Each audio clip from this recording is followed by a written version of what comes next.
Hey guys, welcome to the Muse Report podcast, the number one podcast in the world for those looking to build their vision and turn their dreams into a reality. This week, I am actually reposting an episode from almost a year ago with David Person. Now, I know I've been traveling for the past 2 weeks and I've had limited internet connection, so I apologize for missing last week's 5-Minute Friday. It just wasn't going to happen.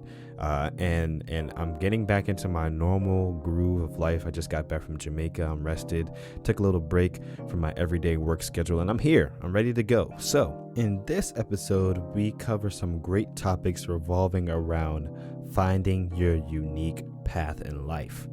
No one will ever have the same walk or path in life as the next person. It's impossible. So when we think about building our vision, we often try to model our success or our building process after others we admire or can relate to. And nothing is wrong with that. In fact, I encourage that because we can learn so much from observing other people. But we can also have the tendency to become frustrated when that worked for them and it isn't working for us, you know? And I completely understand that. I've been there too. So David and I are really going to try to demystify some of the assumptions that revolve around this topic and give some really practical advice in this episode for helping you find your unique path in life and having you strive for success in your own lane that no one else can touch. So let's get into it. Loading. Extra, read all about it. It's a case study for success. Be teachable. What better way to learn than to just ask? The learning process becomes a journey. Turning dreams into realities.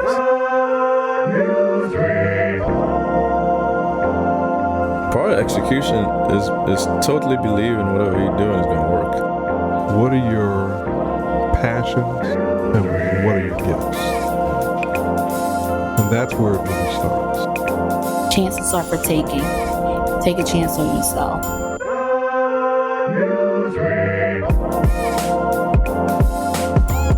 Any and everyone is capable of being a leader. You're not going to have all the answers immediately. Mentors to expose you to things that you otherwise wouldn't know. It was all I thought about and dreamed. Like I would literally get up in the morning, practice, because I knew the time would come. Just do it.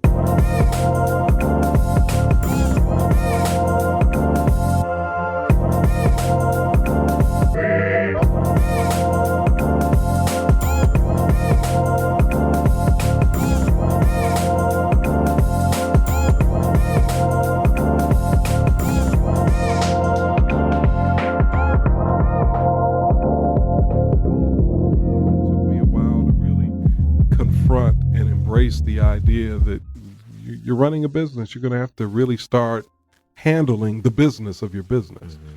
So eventually I did. Eventually you did. Yeah. So I completely identify with you as me being a creative. That's really like what I love to do. I love to brainstorm. I like to create things. And I like to show people what I want to do and things like that. So as far as me moving forward, lots of people think I'm a business major. Lots of people think I'm a communications major, but I'm a business major. Oh. Yeah. So okay. Even though it seems like I'm doing everything that a communications major would do. But I like my background with business because it gives me kind of a administrative type of look on things to see how all the intricacies work together to make something happen. But also, I'm just like in the department, like, I just like to create things. So just trying to find my niche in exactly what I want to do. So I created the podcast because that's a part of my creation need. So just for a person that might be in an environment where they're like, okay, this is what I really like doing, but I'm kind of in a different place. What would you tell them to like kind of find the way they want to go? Because I reached out to you a little while ago about some opportunities for internships and things like that, because I'm trying to find something that fits this weird criteria that I have for what I want to do. So it's kind of challenging. So do you have anything for that? Well, I think I think as a young person, you should really assess what are your passions and what are your gifts. And that's where it really starts, with your passions and your gifts. And then once you identify what those things are, then you look for opportunities that match your passions and your gifts. And I do have a internship or potential internship recommendation for you, and I'll tell you when we finish the podcast. But yeah, I think that's really where you start, and then I think you have to try to be as open-minded as you can, understanding that industries change, they evolve. We just talked about the evolution or some would say the devolution of the newspaper business. So things change, and what you see right now, because of the technology and digital technology in particular, what you see right now with media, it may be entirely different in 10 years or 15 years. Things have happened just in the past 10 to 15 years that I never anticipated. We were talking earlier just about how you record and produce this podcast. You use, your small MacBook Air. That's right. And nobody anticipated that. So things are changing. Podcasting. What was that? Nobody even knew what that was. No one. Now podcasting is cool. Which is really interesting to me, because a couple of years ago it was like, what are you doing? Well, I think again, people began to realize that they could, one thing that makes it cool is its convenience, right? Yes. Because we've all got these smartphones, and so you've got apps that let you hear podcasts, and then radio content creators, radio producers and others realize, hey, we can, this is another way to distribute our product on demand. So on demand, that's right. So.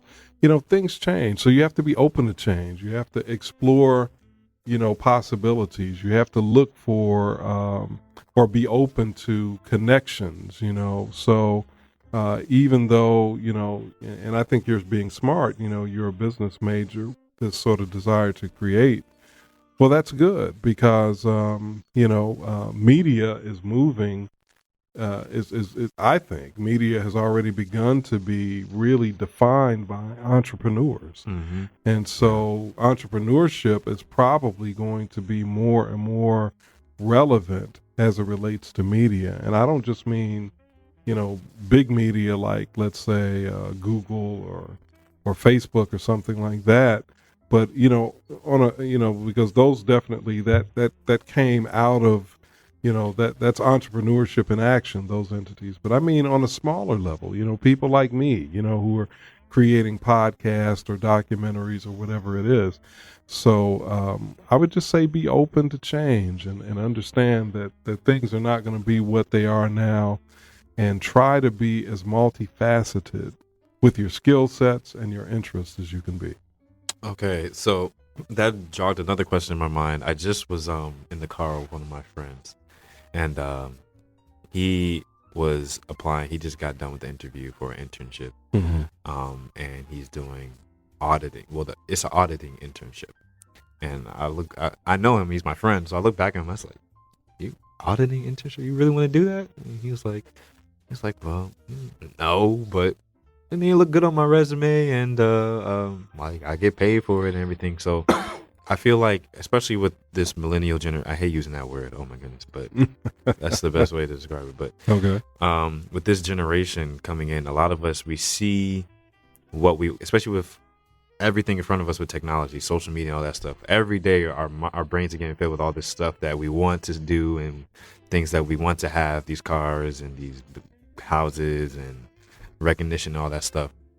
So we kind of just want to be like, well, what's the quickest way I could get to there?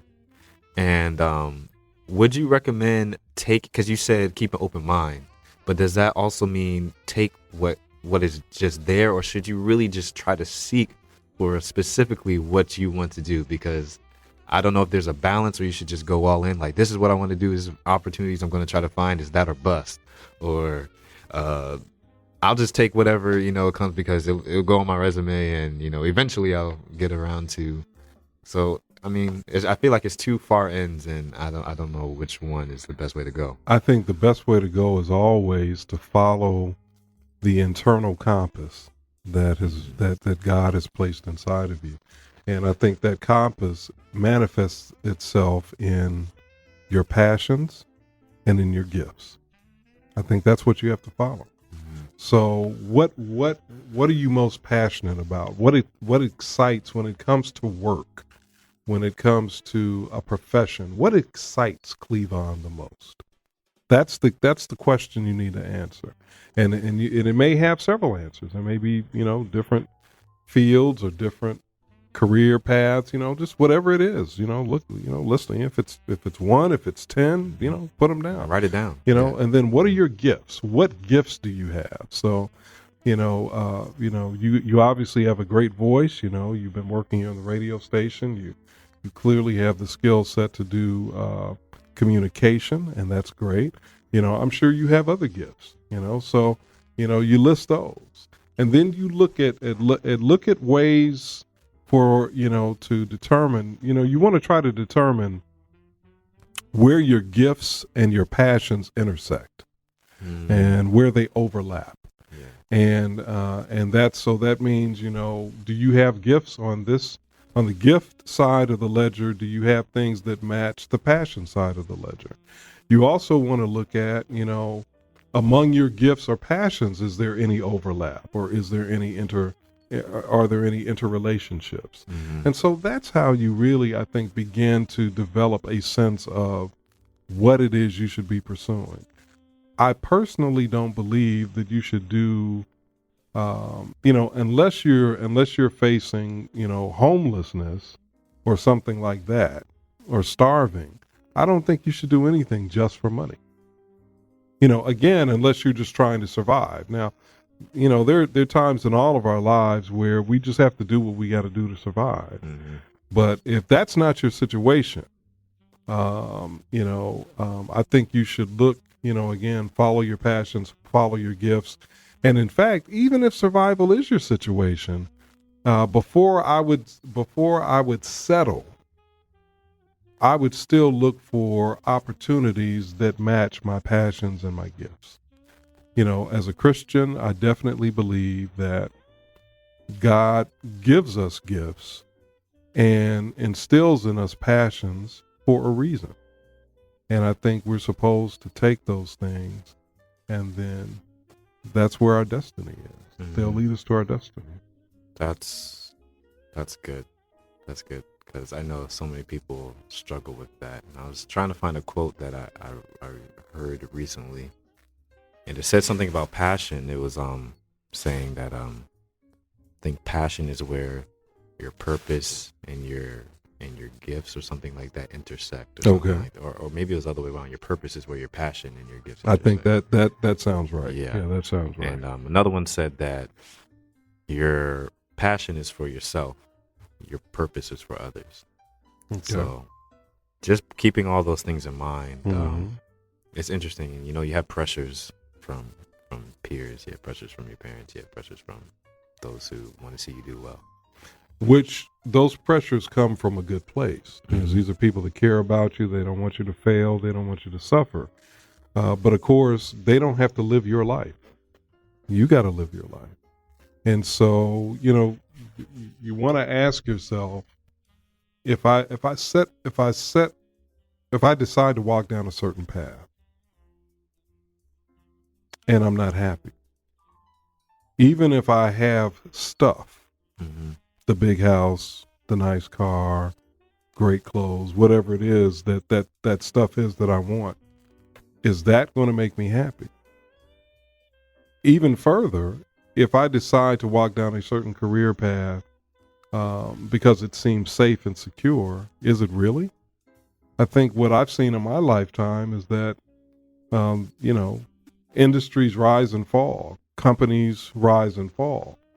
Even the government, faces challenges, shutdowns and you're subject to whatever the political climate is with the government. So there's no guarantee even that older folks than me used to talk about those good government jobs. Well, that's not as true as it used to be. Mm-hmm. So my contention is that you'd be far safer to follow your passions and your gifts into your destiny, because I think that's God ordained, as opposed to using the logic of, well, engineering is safe or accounting is safe, or whatever it is safe, and therefore I should do that. Mm-hmm. And I used engineering and accounting because that was my father, he's dead now, but that was my father's thought for me when I was your age. Like, you should do engineering or you should do accounting. Mm-hmm. But I didn't want to do those things. Mm-hmm.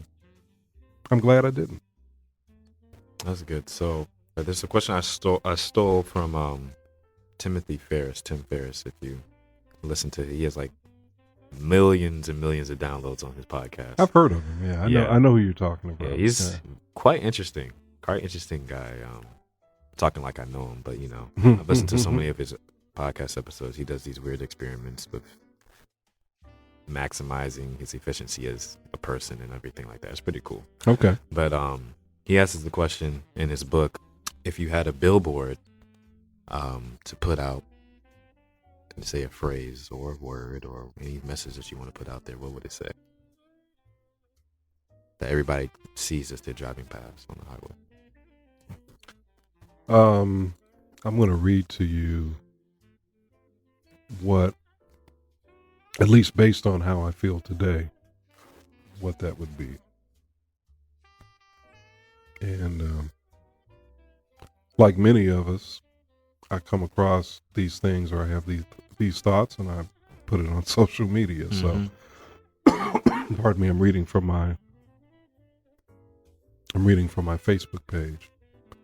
Our lives begin to end the day we become silent about things that matter. That's a quote from Dr. Martin Luther King Jr., a sermon that he preached in Selma, Alabama in 1965, 3 years before he was assassinated. That's what would be on the billboard, the way I feel today. Our lives would begin to end. Our lives begin to end the day we become silent about things that matter. Wow. That's so relevant. Right? I think so. Yeah. Just with everything that's been going on in the world. And I think that's completely true. And that's a good one. It's always interesting asking that question because it's such a heavy one. Mm-hmm. So some people are just like, well, I don't know. And some people are just like, oh, well, yeah, I'll say this. It's always really interesting seeing how people react, but that was a really good one right there. And I don't want the episodes to be long. I don't really like too long form podcast episodes, at least not for myself. So we're going to start drawing it to a close. Okay. But as far as going forward, because, excuse me, I have a lot of young adult listeners, what would be your 2 cents for the person moving forward that is currently doing what they don't like to do, but wants to find the courage to do what they do want to do? Where does it start? Where does it come from? Because I see lots of things where people say, well, you should do this, but it's like, okay, well, how? How do I do it? How do I get there? So I just like to break things down really, really, really simple and plain. Mm-hmm. Well, first I would say, don't let fear define your life. Fear is the wrong reason. Fear of consequences is the wrong reason not to make a decision related to your career or what you're studying in school. I think fear is destructive. Now, I'm not saying that a person shouldn't be thoughtful. I'm not saying they shouldn't be perhaps even cautious as they make decisions. But I would say never make a decision, never let the bottom line for why you make a decision be a fear-based, fear-based reason. Don't ever do that. The other thing I would say is life is difficult. and you're going to make mistakes in life. Pardon me, I'm really having trouble with these allergies today. You're gonna make mistakes in life. You're going to experience failure in life. You're going to let yourself down. Other people are going to let you down. That's just inevitable because we're all human. I would say be gentle with yourself. Do not judge yourself too harshly. Allow for yourself to be a human being. So as you are dealing with, your profession and what you want to do, what you want to study, be gentle with yourself. Allow yourself the opportunity to fail. Allow yourself the opportunity to be disappointed. But continue to believe that just as literally, and I'll just focus on Oakwood for a minute, since I'm an Oakwood alum and you're an Oakwood student. Literally thousands of Oakwood graduates have been where you are, and many of us have made mistakes along the way. Some of them really serious mistakes and big mistakes. But you know what? We're here. Just as we made it, and just as we're surviving, and in some cases really thriving and being very successful, you can do it too. But you have to give yourself room to be a human being and not put inordinate pressure on yourself to be perfect or to not fail, because that's just not realistic.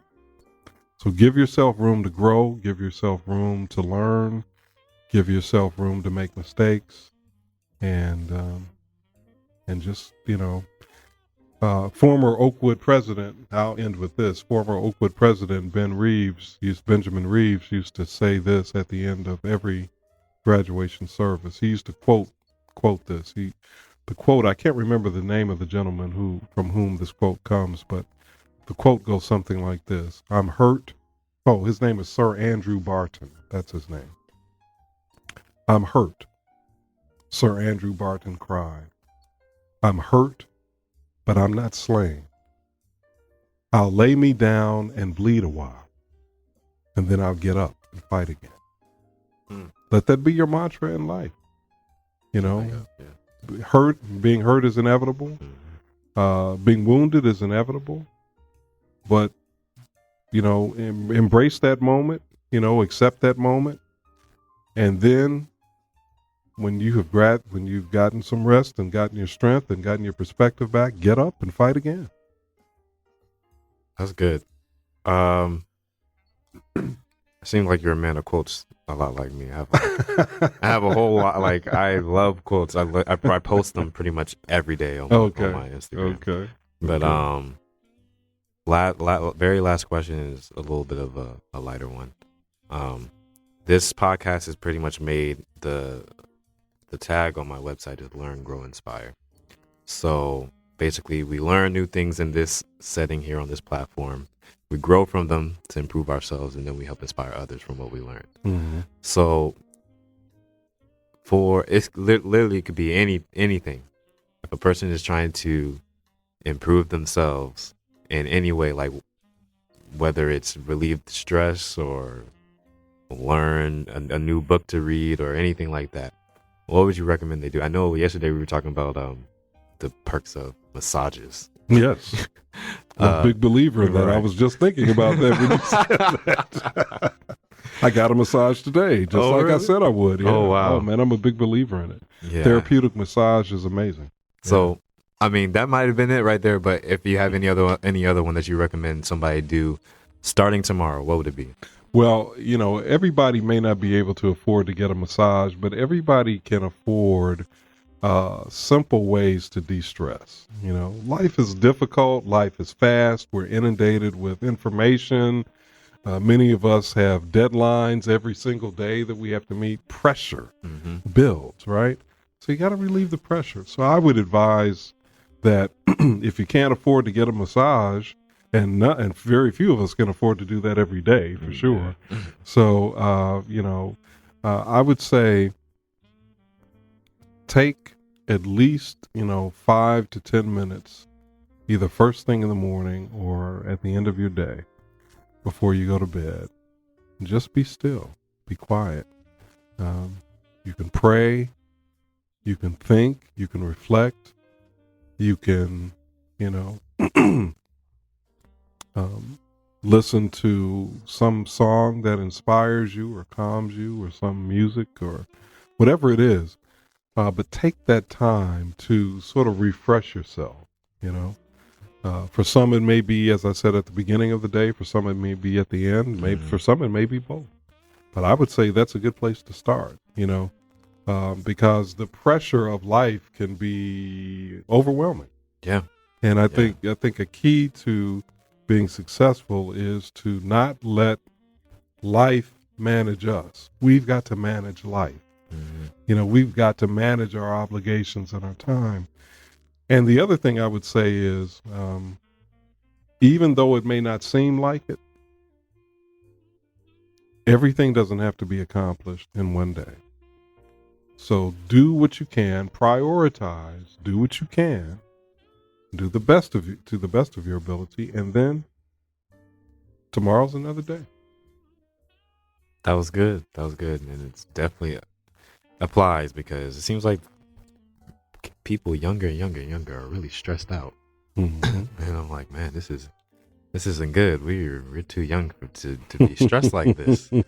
But just taking a break. I appreciate it, Mr. Person. Hey, my pleasure, Cleveland. Glad to have you on this episode of the Muse Report.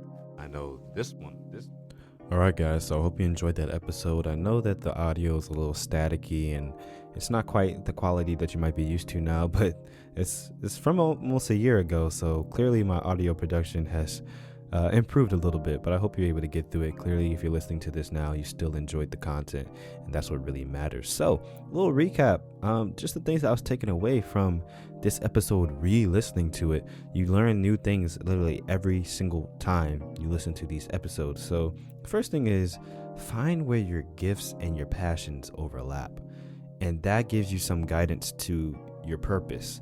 Often we might try to look specifically at what we're talented at, or look at what we're always passionate about. But when those two things intersect, that's where the real bread and butter is for your unique life path and probably purpose. And speaking of purpose, something that was really profound that was said in the interview, actually by me, I don't even remember me going through this, but passion is for yourself and purpose is for others. You could be passionate all you want, but it won't affect your purpose if you're not giving back. Like Muhammad Ali said in a quote once, and I might be getting a word or two off, but he was basically saying giving is the rent you pay for being here on earth. You have to give back. Your purpose and fulfillment is going to come from giving something to people who are in need. So passion is for yourself and purpose is for others. He mentioned a quote. Lots of quotes were mentioned in this episode from Martin Luther King Jr., I believe, and he was saying our lives begin to end the day we become silent about things that matter. And that really struck a chord with me, because when we think about it, what's that one thing in your life that you literally can't shut up about? It has to be something that you care about so much, because if you didn't talk about it, life wouldn't be fulfilling to you. That's the thing that you probably need to pursue or think about doing the most.